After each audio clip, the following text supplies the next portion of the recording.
In this morning's Health Watch, why couples fight. According to a new study, the average couple argues 312 times a year, and researchers say it's usually the little things that cause conflict, something many couples spoke with agreed upon wholeheartedly.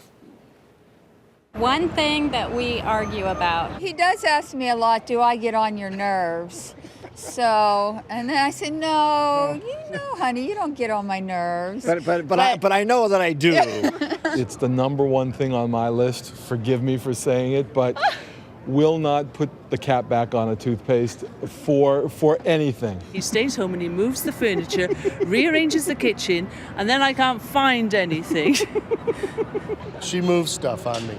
I'll put it down so I know where it is, and then when I go back to get it, it's not there. Well, the first thing is when he gets done with the shower, he never hangs his towel up. Tell him. Not hanging the towel back, I'm just putting it on my side of the sink. I used to tell him, but now I just go behind him and hang it up for him. I need to use my sink. I'm tired of repeating myself. He likes to finish my sentences for me sometimes.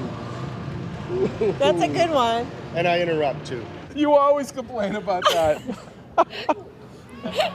Nothing a little therapy can cure, right? Of course not. I have to admit, Dr. Jennifer Hartstein with us now to talk about this. I have to admit that 312 fights during the course of a year, that number threw me a little bit on the intro. Yeah, it's about an average a day. You know, It's one a day on average for most people.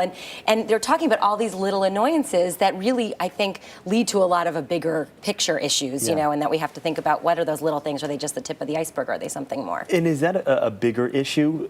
The fact that we let the little annoyances really kind of get to us and then it leads to a bigger argument?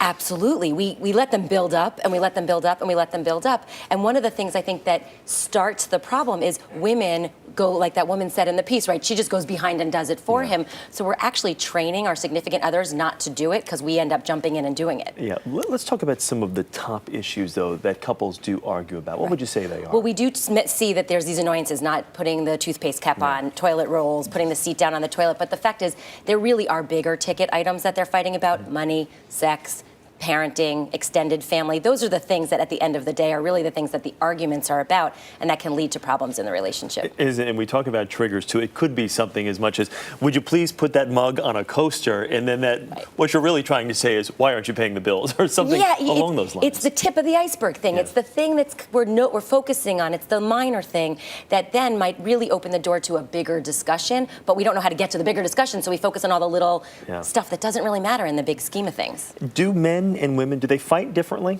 They do. Yeah. They do. Men are problem solvers. They want to jump in, solve the problem, make it happen. Women really want someone to recognize that they feel about something and that recognize their emotions and then get to the problem solving, which often leads to the conflict. You're not hearing me, you're not paying attention to what my needs are, and then the bigger arguments and fights happen. What that one couple said about the one gentleman finishing the sentences of his wife all Absolutely. the time. We make assumptions. You have to just sit back and listen. You do.